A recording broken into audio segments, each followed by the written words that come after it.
Madame, Monsieur, bonsoir. Bienvenue dans ce journal. Voici ce que domine l'actualité.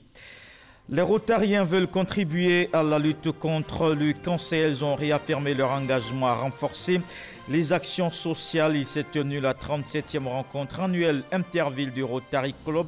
Daniel Kablan-Duncan, le vice-président de la République, salue le soutien de cette organisation philanthropique aux actions du gouvernement.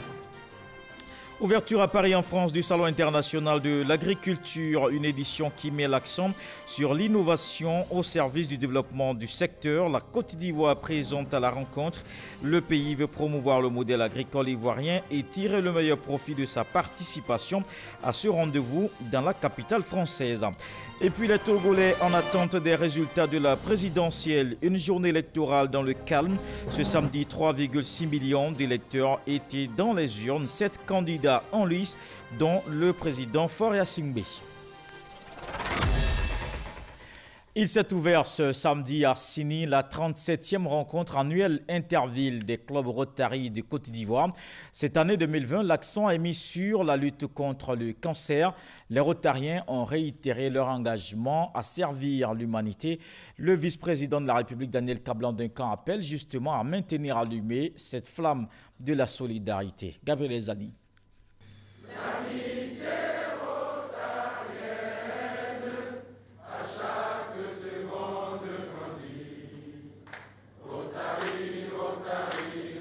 Servir les hommes, la dernière phrase de l'hymne du Rotary Club est aussi son credo.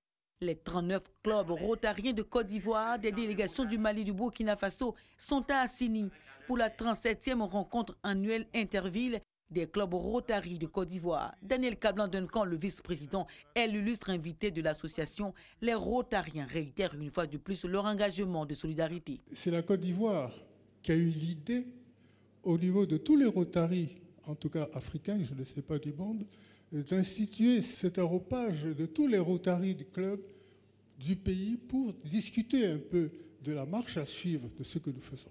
Donc c'est quelque chose d'extrêmement important que vous soyez là, parce que vous êtes là pour que nous puissions avancer. Si vous n'étiez pas là, on ne peut rien faire.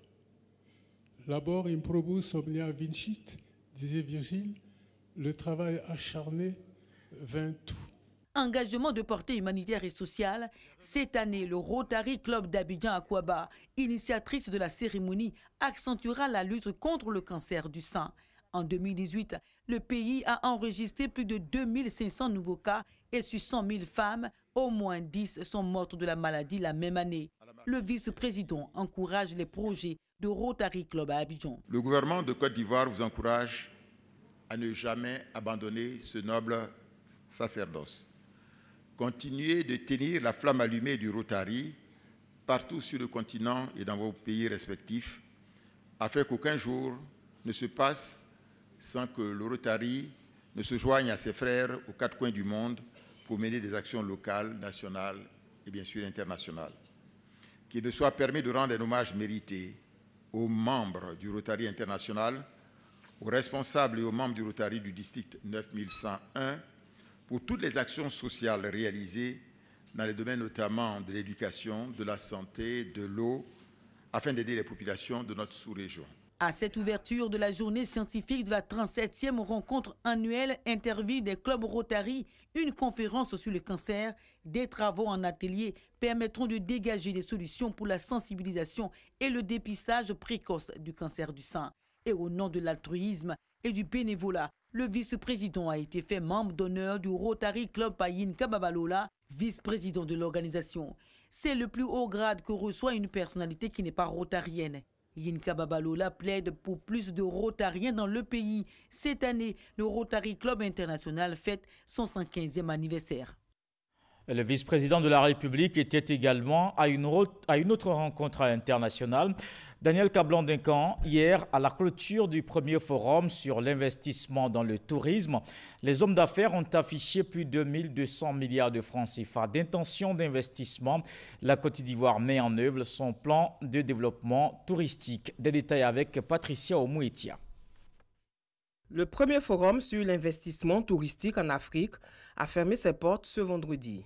Durant 2 jours, ce forum a réuni 793 participants de 9 pays africains. 140 projets ont été présentés, selon le rapport général du forum lu par le directeur général de Côte d'Ivoire Tourisme, Nasseneba Touré. Pour le ministre du Tourisme et des Loisirs, ce forum a été un succès. C'est environ 1220 milliards d'intentions manifestées par l'ensemble des investisseurs à l'égard des porteurs de projets. Mais c'est l'occasion de mentionner que la Côte d'Ivoire n'a pas voulu présenter autant de projets, sauf le secteur privé ivoirien qui s'est fortement mobilisé dans ce élan. Durant cette grande messe, la Côte d'Ivoire a capté 1220 milliards de francs CFA d'intention ferme d'investissement. Permettez-moi donc de vous adresser, au nom du président de la République, son Excellence M. Alassane Ouattara, nos vives félicitations à toutes et à tous pour les résultats remarquables auxquels vous êtes parvenus à l'issue des travaux scientifiques qui ont meublé ces assises. Donc j'ai bien noté qu'il y a 1220 milliards de francs CFA d'engagements qui ont donc été pris, 2,2 milliards de dollars. À travers ce forum, l'Organisation mondiale du tourisme veut hisser les pays africains à faire la promotion de l'investissement. Et la promotion de l'investissement passe aussi par des rencontres culturelles. La deuxième édition du festival San Pedro présente toutes les richesses économiques et touristiques de la région.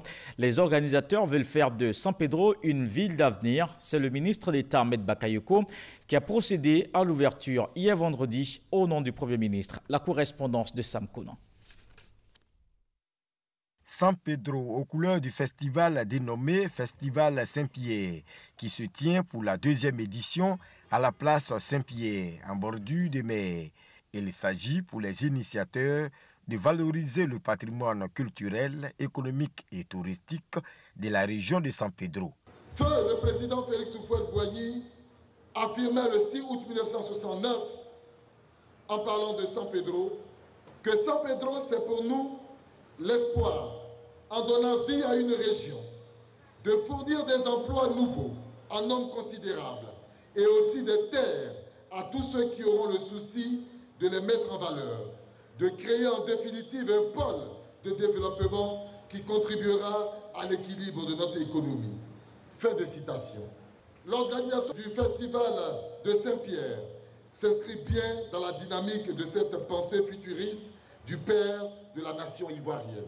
Le ministre d'État Ahmed Bakayoko, qui représentait le Premier ministre, a d'abord été reçu symboliquement par la chefferie traditionnelle kroumaine pour la traditionnelle koula, avant de procéder à l'ouverture du festival.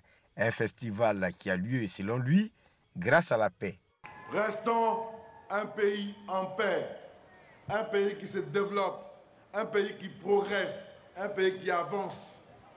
C'est le plus important. Quand le pays avance, on n'a pas le temps de se faire la guerre et on fait des festivals pour que chacun s'amuse, chacun ait la paix dans le cœur, la joie dans le cœur et que chacun mène sa vie tranquillement. C'est l'ambition du président Ouattara, que la Côte d'Ivoire soit en paix, que les Ivoiriens soient apaisés, qu'ils vivent bien, qu'ils soient heureux. 10 000 personnes sont attendues pendant 3 jours à ce festival Saint-Pierre, parrainé par l'ambassadeur de France en Côte d'Ivoire. On note la présence d'une délégation venue du Burkina Faso. Le gouvernement déroule aussi son programme en faveur de la jeunesse. 565 jeunes de la région du Bélier peuvent désormais initier ou accroître leurs activités génératrices de revenus. Ils ont reçu leur chèque à tout maudit, au total 151 millions de francs CFA. Les bénéficiaires appelés à plus de rigueur dans la gestion et au travail. Kader Sogodogo. On serait tenté de l'appeler la caravane du bonheur. Le programme Agir pour les jeunes, en sa phase 2, est en étape de la région du Bélier. À tout maudit, 565 jeunes porteurs de projets issus des départements de Tébissou, Didievi, Djekanou et Toumoudi ont reçu leur chèque. C'est la somme de 151 281 900 francs CFA qui a été dégagée pour permettre à ces jeunes de mener des activités génératrices de revenus. Un jour nouveau s'élève pour les bénéficiaires. Il y a des joies qui sont une source intarissable de force pour l'âme. Oui, Les chèques que nous recevons ce jour nous redonnent espoir. Car ayant eu des rêves dans le passé, aujourd'hui nous pouvons leur donner vie au travers de ces financements.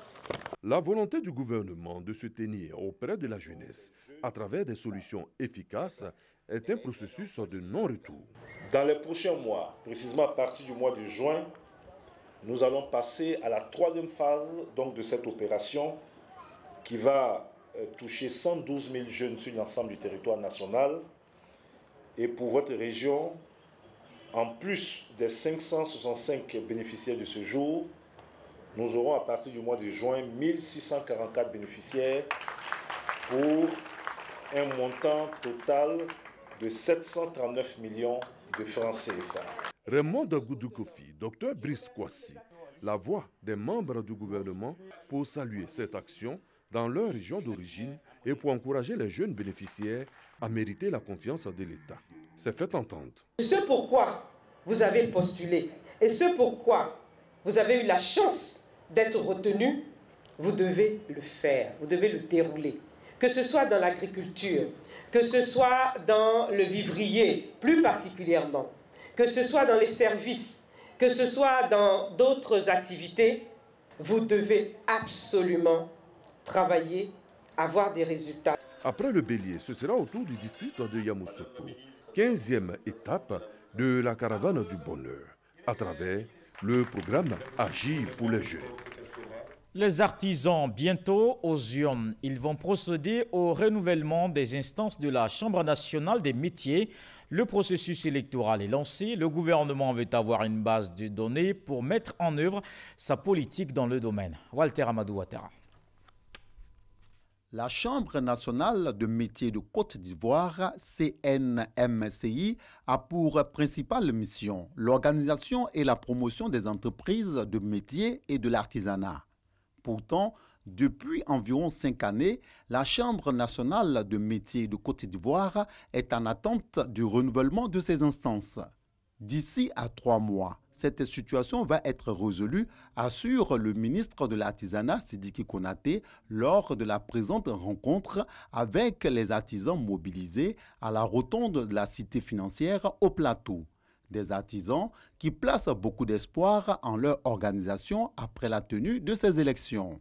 Donc ces élections viendront vraiment sortir le secteur de l'artisanat de l'informel. Nous attendons les moyens pour pouvoir financer nos besoins. Le président du comité électoral, Amani Ipou, rappelle les étapes des élections à la Chambre nationale de métiers. C'est d'abord une campagne d'information auprès des artisans. Une fois la liste électorale définitive arrêtée, nous allons organiser les différentes élections au niveau départemental, au niveau régional et enfin au niveau national. La Chambre nationale de métiers de Côte d'Ivoire représente l'un des maillons essentiels dans la mise en œuvre de la politique gouvernementale en ce qui concerne l'artisanat. Son bon fonctionnement est un atout dans le plan d'action du ministère de l'Artisanat. Nous avons besoin d'une chambre opérationnelle pour pouvoir lancer avec nous les grands chantiers du ministère, tels que l'aménagement des sites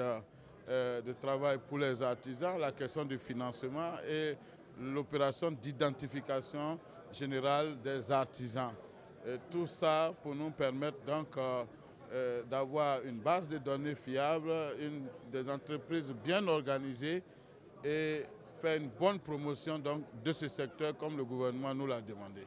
C'est en janvier 1991 que la Chambre nationale de métiers de Côte d'Ivoire a été instituée par décret. Le lancement du processus électoral par le ministre Sidiki Konaté sonne ainsi le début du processus de renouvellement de ces organes. Je vous emmène en France, à Paris précisément. Le Salon international de l'agriculture est ouvert, porte de Versailles. Une édition marquée par la valorisation des nouvelles technologies de développement du secteur. La Côte d'Ivoire s'engage à promouvoir le modèle agricole ivoirien. Une 57e édition en présence du président de la France, Emmanuel Macron. Envoyé spécial à Paris, Mamadou Kwasi. Le Salon international de l'agriculture de Paris, le plus grand événement agricole du monde, s'ouvre officiellement. Une ouverture marquée par la visite du président français Emmanuel Macron, venu encourager les acteurs du monde agricole de France et du monde entier. Des échanges directs qui ont permis à certains d'exprimer leurs préoccupations pour la valorisation de cette activité, mais aussi pour l'amélioration de leurs conditions de vie et de travail. Je veux aller jusqu'à l'Élysée pour défendre toutes les petites retraites et l'allocation adulte handicapé. Et c'est pas normal que les retraités n'ont pas une prime de Noël. La 57e édition d'ICIA, Salon international de l'agriculture de Paris, c'est aussi l'occasion pour les professionnels du secteur de présenter les innovations et les avancées technologiques pour une agriculture résiliente. Les capteurs émettent par onde radio tous les quarts d'heure et on agrège les données sur une application. Cette application, qu'est-ce qu'elle fait? Elle permet à l'agriculteur de voir en temps réel ce qui se passe sur sa parcelle et il peut aussi se mettre des alertes sur des cumuls de pluie, sur des seuils de température ou d'humidité. On met aussi des plages de pulvérisation en fonction des conditions météo maintenant et dans les heures à venir. Est-ce que c'est propice pour aller traiter, pour aller irriguer, etc. Est-ce que je peux rentrer dans ma parcelle? Exemple pratique, est-ce qu'en fonction de la pluie qui est tombée, ma parcelle est praticable? Est-ce que le sol est ressuyé? Parce que sinon, si je rentre dans la parcelle et que je laisse mon tracteur, c'est pas possible. La Côte d'Ivoire fait partie des pays invités à ce salon. Une opportunité mise à profit par le ministre de l'Agriculture et du Développement rural pour décliner la politique agricole de la Côte d'Ivoire. Kobena Kwasi Agumani situe ici les enjeux de la participation ivoirienne. Notre objectif, c'est de promouvoir ce que nous produisons en Côte d'Ivoire et également de nous inspirer de l'expérience de la France pour que Sahara 2021 soit au-delà de l'imagination parce que ce sera un Sahara grandeur nature. Aujourd'hui, nous sommes venus, nous avons rencontré certains opérateurs économiques qui sont prêts à s'installer en Côte d'Ivoire. D'autres y sont déjà. Et je crois que c'est à l'occasion d'un tel salon que de grands contacts sont noués et que de grands financements sont attendus. L'agriculture vous tend ses bras est le thème de cette 57e édition du Salon international de l'agriculture de Paris. Et l'un des défis les plus importants de cette édition, c'est bien l'atteinte de la barre de millions de visiteurs. L'édition dernière, ce sont 633 000 visiteurs qui ont échangé avec le millier d'exposants et de professionnels du monde agricole. Ouvert ce samedi 22 février 2020, le Salon international de l'agriculture de Paris refermera ses portes le 1er mars prochain. Le secteur agricole comme l'éducation occupe une place de choix dans la politique gouvernementale en Côte d'Ivoire. Une cantine scolaire à l'EPP Kwadiokro et un bâtiment de 3 classes plus bureaux au lycée moderne d'Ara. C'est le commissaire du gouvernement, Ange Kessi, le donateur.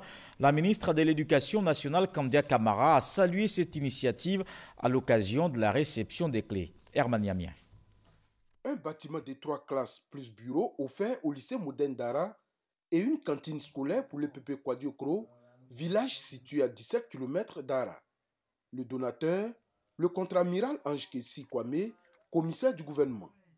Lui-même fils de la localité d'Ara, il indique que ces dons qui ont une histoire sont une contribution pour permettre aux élèves d'apprendre dans de bonnes conditions. Ces 2 actes ont une histoire. La première, celle de Kwadiokro, c'est que je me suis rendu dans ce village pour une visite. Vers la sortie, un groupe de jeunes m'ont interpellé pour me dire, écoutez, est-ce que c'est pas intéressant que vous nous fassiez une cantine? Quant aux 3 salles de classe ainsi que le bureau d'éducateur, son histoire remonte à 2010. Pour la remise des clés des infrastructures réalisées, la ministre de l'Éducation nationale, de l'enseignement technique et de la formation professionnelle a effectué le déplacement.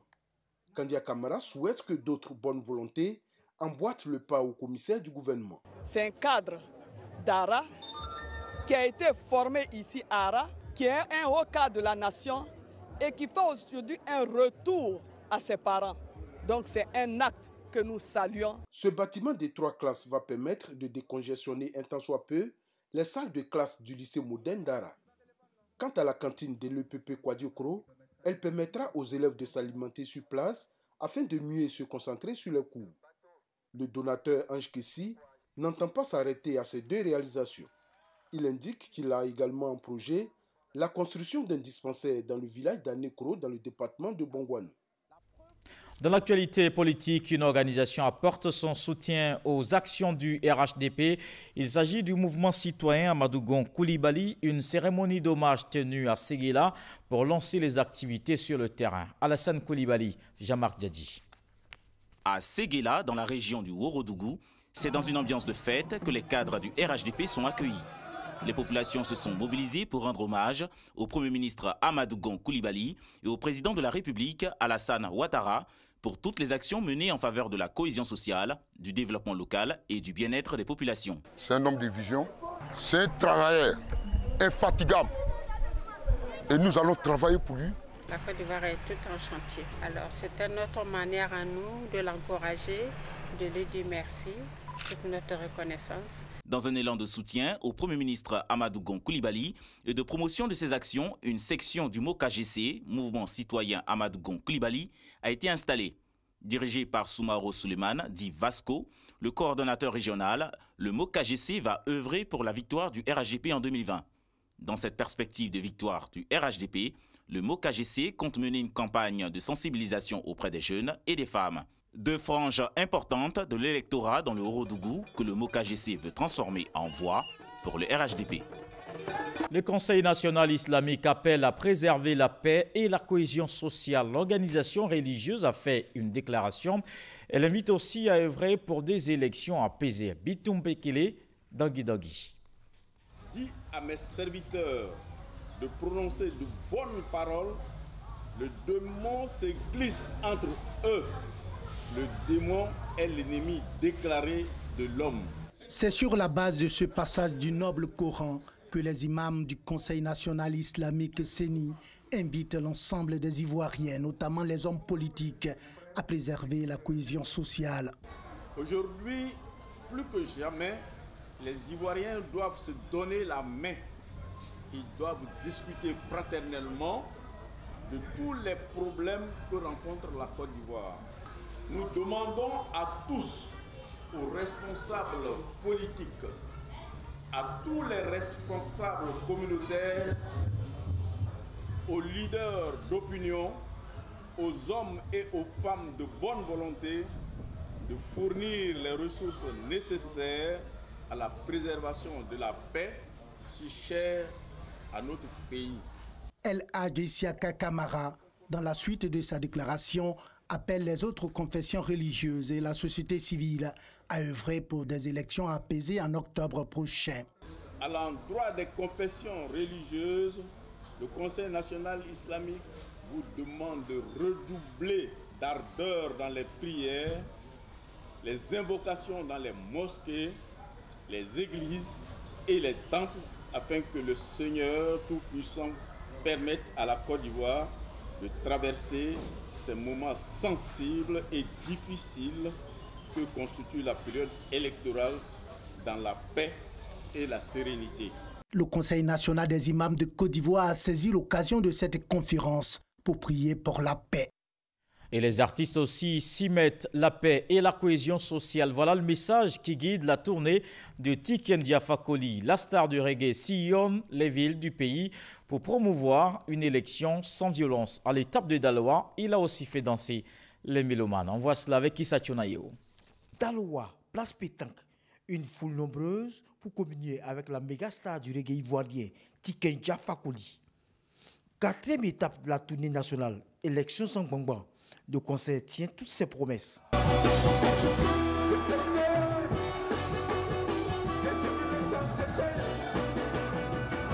Paix, cohésion, réchauffement climatique, tous ces thèmes sont passés au peigne fin dans les différents titres de l'artiste engagé.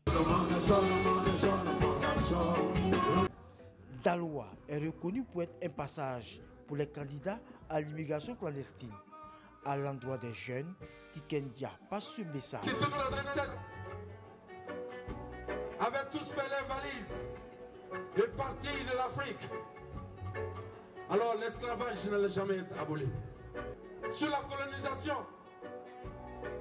avaient tous fait les valises et parti sur l'eau, aller quelquefois se suicider dans l'eau. La colonisation n'allait jamais finir ici en Côte d'Ivoire et nulle part en Afrique. Les avions sont pleins. Les gens qui sont là-bas, là, où nous on veut aller là, les avions sont pleins. Ils viennent seulement, ils viennent. Ça veut dire qu'ici, là, ça sent bon. Pendant plus de 2 heures, le public chante et danse avec son idole.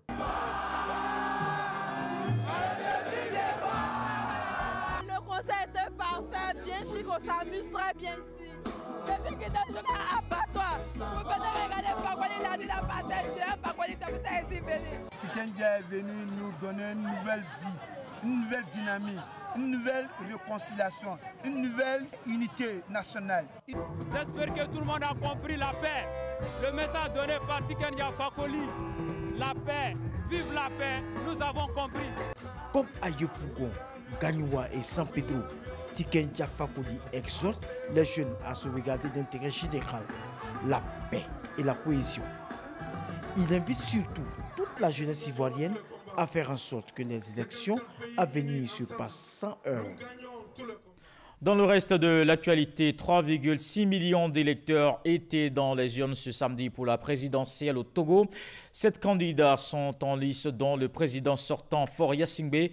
Les bureaux de vote ont fermé, les dépouillements ont démarré. Une journée électorale dont nous parle notre envoyé spécial, Sidonie Davila.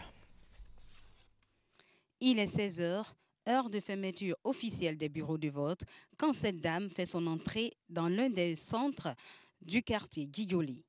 Après avoir sillonné 2 bureaux, Nathalie Niamé trouve enfin le sien et vote. Comparativement à Nathalie, Apeti Kouakou ainsi que plusieurs autres électeurs ont fait le choix de voter le matin. Ce matin, nous sommes là pour voter.